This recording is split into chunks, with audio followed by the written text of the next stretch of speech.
Hello everyone, welcome to back my channel. I hope everyone is having a wonderful day. Before starting the video, please go ahead and hit the subscribe button and give this video a thumbs up. General Hospital spoilers reveal Port Charles is heating up, delivering another jaw-dropping twist. Jason Morgan, Steve Burton, is starting to see through the smoke and mirrors of jostling Joss Jack's latest scheme. Our girl Joss has been playing a dangerous game, and while she thinks she's got it all under control, Jason's instincts are screaming that something is seriously off. But here's the million-dollar question, GH fans. Will he piece it together before the sinister WSB chief Jack Brennan, Chris McKenna, tightens his grip on her? Joss has been acting cagey lately, dodging questions and throwing herself into situations that scream trouble. Ever since she started digging into Dex Heller's, even Hofer, death, she's been on a collision course with danger. Enter Brennan, the smooth-talking agent who's got more charm than a snake oil salesman and twice the venom. Word around town is that Joss thinks she can outsmart him, using her wits and a few well-timed flirtations to get the upper hand. But Jason isn't buying it. In a tense exchange he may corner her. "You're in over your head, Joss," he might warn. "Whatever you're hiding, it's gonna get you hurt." Classic Jason. Always the protector, even when no one wants him to be. But oh, the drama doesn't stop there. Spoilers spilled that Jason's suspicions are spot on. Brennan is playing Joss like a fiddle, dangling intel about her family to keep her hooked while he plots something far darker. Is it revenge against Carly Spencer, Laura Wright? A power grab tied to Jen Sidwell's Carlo Rhoda arrival in town? Or, hold on to your hats, could Brennan have a personal vendetta against the Corinthos family that has been simmering for years? The clues are piling up, and Jason is starting to connect the dots, but time is ticking. Spoilers tease a heart-pounding moment where Joss walks right into Brennan's trap. Will it bring dimly lit docs, a shadowy figure, and a deal gone sideways? Will Jason's spidey senses kick in fast enough to pull her out of the fire? The fallout is going to be epic. Carly is soon to be sniffing around, ready to go full mama bear, while Vaughn Bryce Durfee might complicate things further. Joss, bless her stubborn heart, thinks she has this handled. But Brennan's endgame could leave her, and everyone she loves, in ruins. Jason will be racing against the clock, but we expect the unexpected. Will he save Joss from Brennan's clutches, or will Port Charles lose another soul to the shadows? Jason Morgan has never missed a beat when it comes to protecting the people he loves, and jostling Jax is no exception. As Port Charles continues to reel from the recent chaos sparked by Brennan's clandestine plans, Jason finds himself on edge, suspicious that something is not right.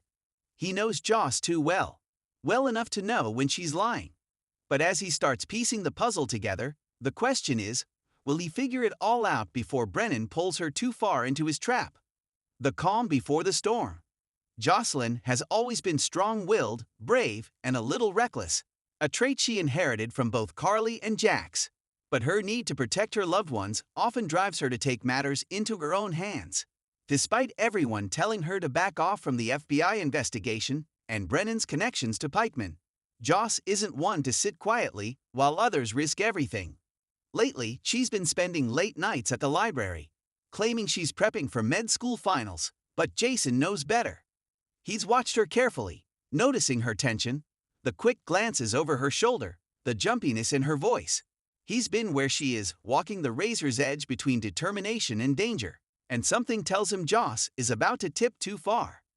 Jason's instincts kick in. Jason has had his hands full since his return to Port Charles, walking the thin line between working with the feds and protecting Sonny from a fate neither of them truly deserves. But Joss' strange behavior is pulling him in another direction, one that feels increasingly urgent. It starts with a phone call he overhears at the Metro Court. Jocelyn, tucked into a corner booth, speaking in hushed tones, too low for anyone else to hear. But Jason's ears are trained for this. He catches one name, Brennan.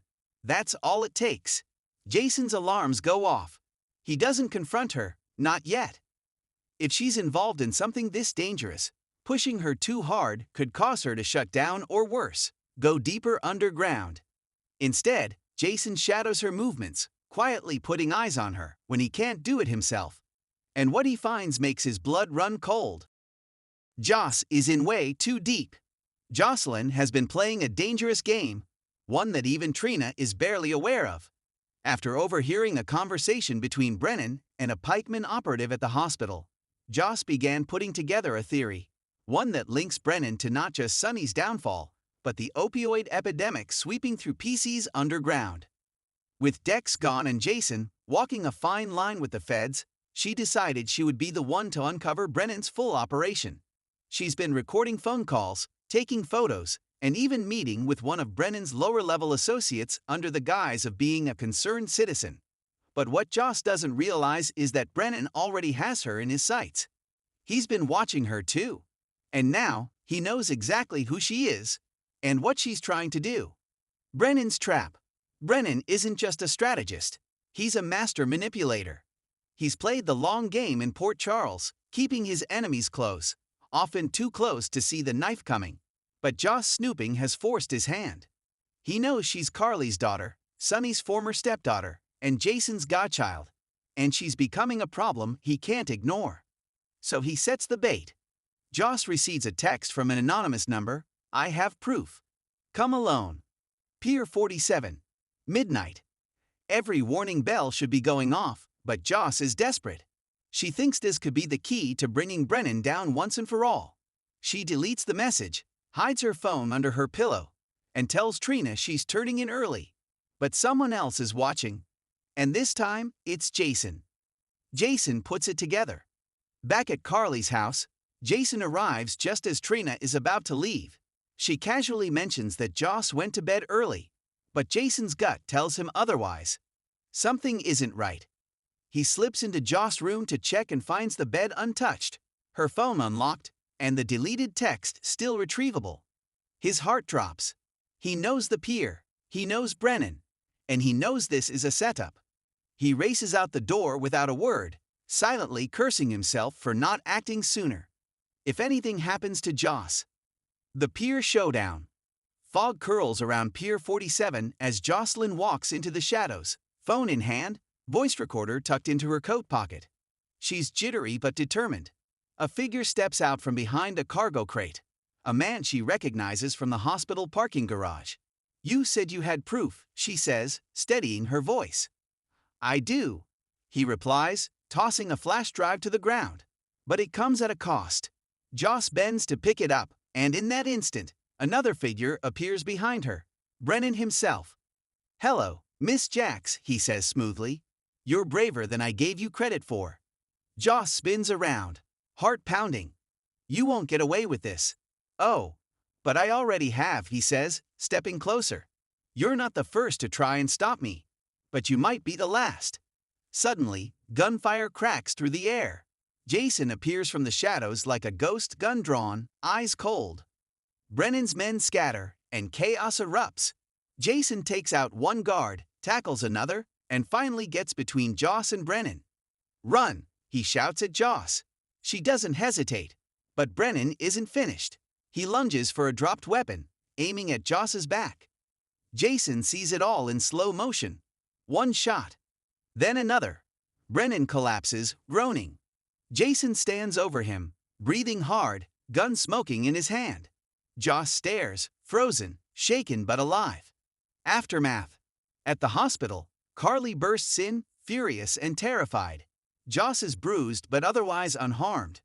Jason hasn't said a word since they arrived, but he hasn't left Joss' side either. "You could have died," Carly snaps, hugging her daughter tightly. "What the hell were you thinking?" "I was trying to help," Joss murmurs. "I didn't think anyone else was doing anything." Jason finally speaks. "You're not alone, Joss. You never were." There's a beat of silence. The weight of everything unspoken hovers between them. Later, as Jason walks Carly out, he pauses by the nurse's station.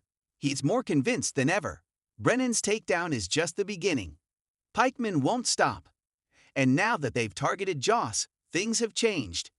It's personal. What's next? With Brennan out of the picture, at least for now, Jason knows a war is coming. The Pikeman organization is wounded, but far from dead. Joss' bravery has given them an edge, but also put a target on her back. Carly wants her daughter as far away from this as possible. But Joss is just getting started. Jason, meanwhile, has a new priority: keeping Joss safe at all costs. But secrets are still simmering beneath the surface. The flash drive Brennan's associate dropped contains data, encrypted, dangerous, and revealing names that could turn Port Charles inside out. As the storm builds again, one thing is clear: Jason may have saved Jocelyn this time, but the war with pikemen is far from over. And next time, the cost might be even higher. Let me know if you'd like a follow-up story or a version from Joss or Brennan's perspective. Thanks for watching this video, and please subscribe our GH News 24 YouTube channel for more update news.